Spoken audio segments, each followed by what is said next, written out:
के भीतर एक ऐसी शक्ति मौजूद है जो हर सुबह आपको बिस्तर से उठने ही नहीं देती। एक अदृश्य रुकावट जो आपको आपके लक्ष्य से दूर और आपके सपनों से और दूर ले जाती है। आप उसे देख नहीं सकते, लेकिन आप उसे हर दिन महसूस करते हैं। स्टीवन प्रेसफील्ड इस शक्ति को एक नाम देता है, द इनविजिबल एनिमी। आज शुभ ऑडियो बुक्स पर हम समझेंगे यह रेजिस्टेंस आपके भीतर बैठा वो दुश्मन है जो आपको हर बार रोकता है, टाल मटोल में, डर में, आत्मसंदेह में और आलस्य में। और यहीं से शुरू होती है एक अदृश्य जंग, द वॉर ऑफ आर्ट। इस युद्ध का सबसे खतरनाक पहलू क्या है? ये शोर नहीं करता, ये चीखता नहीं, ये आपको डराकर नहीं रोकता, ये बस चुपचाप आपके विचारों में घुस जाता है। कल से शुरू करेंगे, अभी समय नहीं है, तुम उतने काबिल नहीं हो, लोग क्या सोचेंगे? स्टीवन प्रेसफील्ड बताते हैं, रेजिस्टेंस तब आता है जब आप अपने सच्चे उद्देश्य की ओर बढ़ते हैं, जब आप कुछ बड़ा करने की कोशिश करते हैं, किताब लिखना, व्यवसाय शुरू करना, पेंटिंग बनाना या अपनी फिटनेस यात्रा शुरू करना। उसी पल रेजिस्टेंस आपको जकड़ लेता है, लेकिन एक गहरी सच्चाई है, डर हमेशा गलत दिशा नहीं दिखाता। कभी कभी वह सही दिशा का संकेत होता है। अगर किसी चीज़ से आपको डर लग रहा है तो समझ लीजिए वही आपकी ग्रोथ का रास्ता है। रेजिस्टेंस कभी उस काम के खिलाफ नहीं आता जो आपकी आत्मा को नहीं छूता। वह सिर्फ उसी चीज़ को रोकता है जो आपके लिए सच्ची और अर्थपूर्ण होती है। अब सवाल है, इसे लड़ा कैसे जाए? प्रेसफील्ड कहते हैं, खुद को प्रोफेशनल बना। एक प्रोफेशनल प्रेरणा का इंतज़ार नहीं करता। वह हर दिन आता है, बैठता है और काम करता है, चाहे मन हो या ना हो।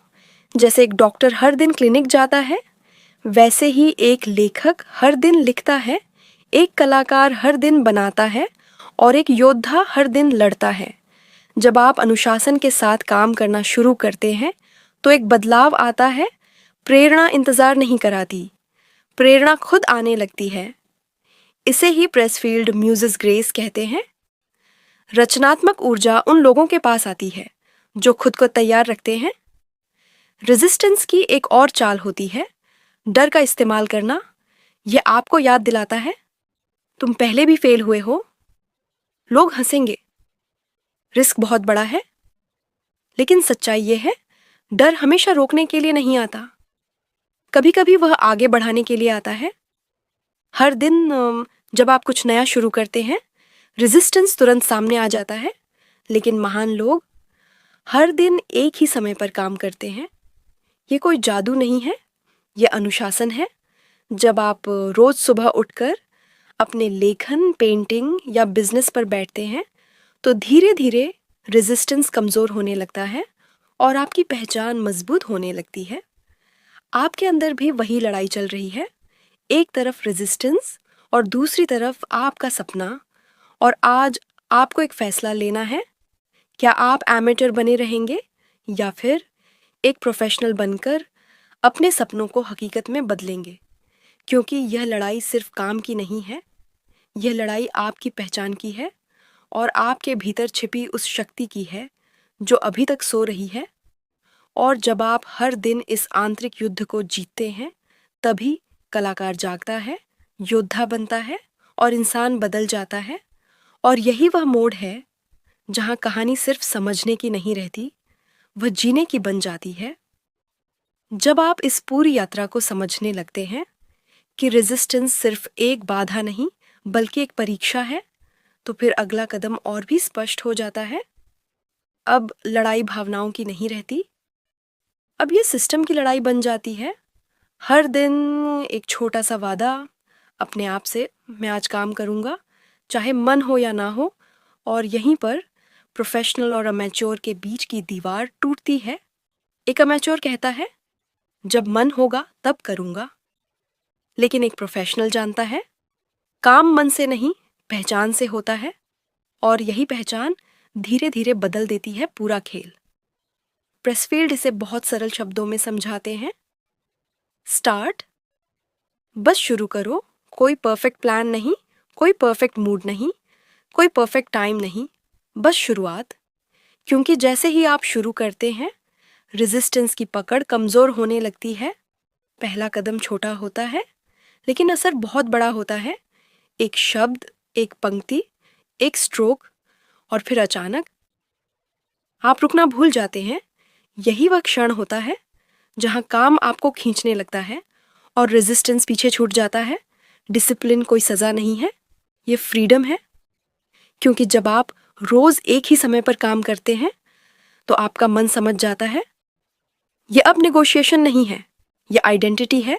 प्रेसफील्ड एक और रहस्य बताते हैं। Muse doesn't come first, she comes after work. Muse, वो प्रेरणा की अदृश्य शक्ति, पहले काम देखती है, फिर आती है। आप बैठते हैं, आप काम शुरू करते हैं, और कहीं ना कहीं वो प्रेरणा जागने लगती है। लेकिन एक संतुलन ज़रूरी है, सिर्फ काम नहीं और सिर्फ इंतज़ार भी नहीं।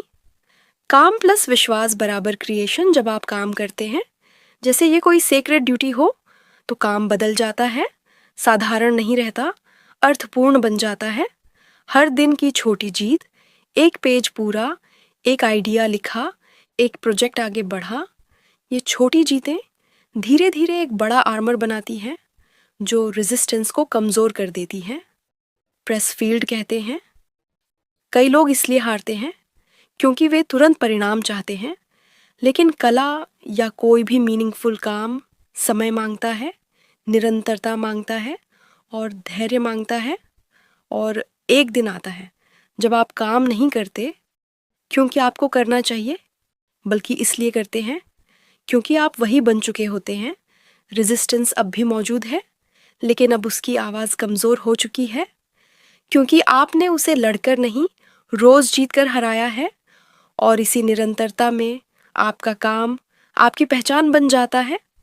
और जैसे ही हम अपने भीतर के रेजिस्टेंस को हर दिन पीछे छोड़ते हैं, एक अजीब सा सत्य सामने आने लगता है। हमारा काम हमें हम नहीं चुनते, बल्कि हमारा काम हमें चुनता है। प्रेसफील्ड इसे कहते हैं प्रोफेशनल कॉलिंग, या फिर वो बुलावा जो किसी ऊंची जगह से आता है। जब आपको कोई उपहार मिलता है, आपसे उम्मीद की जाती है कि आप उसे सम्मान के साथ निभाए। और जब जीवन आपको किसी संकट से निकालता है, तो भीतर से एक आवाज़ उठती है, तुम इससे बड़े होकर निकलोगे। यही वो शक्ति है जो आपको हर सुबह बिस्तर से उठाती है, चाहे डर कितना भी भारी क्यों ना हो। रोशेल हमें सिखाती है इस बुलावे का सम्मान कैसे किया जाए। हर दिन एक छोटा सा अनुष्ठान, लिखना हो, पेंट करना हो या संगीत बनाना हो, ये सिर्फ काम नहीं है, ये एक पवित्र अभ्यास है। जैसे पुराने योद्धा अपनी तलवार को सम्मान से उठाते थे, वैसे ही आपको अपनी कला को सम्मान देना होता है। और जब आप इस बुलावे के प्रति सच्चे हो जाते हैं, तो एक बदलाव शुरू होता है। म्यूज़ आपके करीब आने लगती है। कभी एक असफल दिन, कभी एक टूटता विश्वास म्यूज़ को दूर कर देता है। लेकिन जब आप लगातार बैठते हैं, लगातार काम करते हैं, तो एक दिन वह खुद आपका हाथ पकड़ लेती है। एक लेखक हर रात एक नोट लिखता था, मैं कल भी लिखूंगा, और अगली सुबह वही वादा फिर दोहराता था। धीरे धीरे ये सिर्फ वादा नहीं रहा, ये पहचान बन गया। और फिर म्यूज़ ने उसे अकेला नहीं छोड़ा। जब म्यूज़ साथ होती है तो काम भारी नहीं लगता, समय गायब हो जाता है, डर खो जाता है, और आप बस रह जाते हैं अपने काम के साथ। यही है फ्लो स्टेट। लेकिन याद रखो, ये लड़ाई कभी ख़त्म नहीं होती। हर दिन नया डर, नई चुनौती, नया रेजिस्टेंस। लेकिन प्रोफेशनल जानता है जीत बड़ी नहीं होती, जीत रोज होती है। और अंत में हर रचना के बाद धन्यवाद देना मत भूलो, क्योंकि कृतज्ञता ही अगली प्रेरणा का दरवाज़ा खोलती है। ये सिर्फ एक किताब नहीं, ये एक युद्ध है रेजिस्टेंस के खिलाफ और उस कलाकार के लिए जो तुम हमेशा से थे। डर के सामने खड़े रहो, काम करते रहो और अपनी कला को जन्म देते रहो, क्योंकि यही है the war of art. Shubh audio books को सब्सक्राइब करना ना भूले, क्योंकि सही किताबें सिर्फ नॉलेज नहीं देती, वे आपकी सोच बदलती हैं। और जब सोच बदलती है तो जिंदगी भी बदलने लगती है। और सभी दोस्तों को रिक्वेस्ट है, हर हफ्ते पेड़ ज़रूर लगाए। मिलते हैं अगली नेक्स्ट वीडियो में। जय हिंद,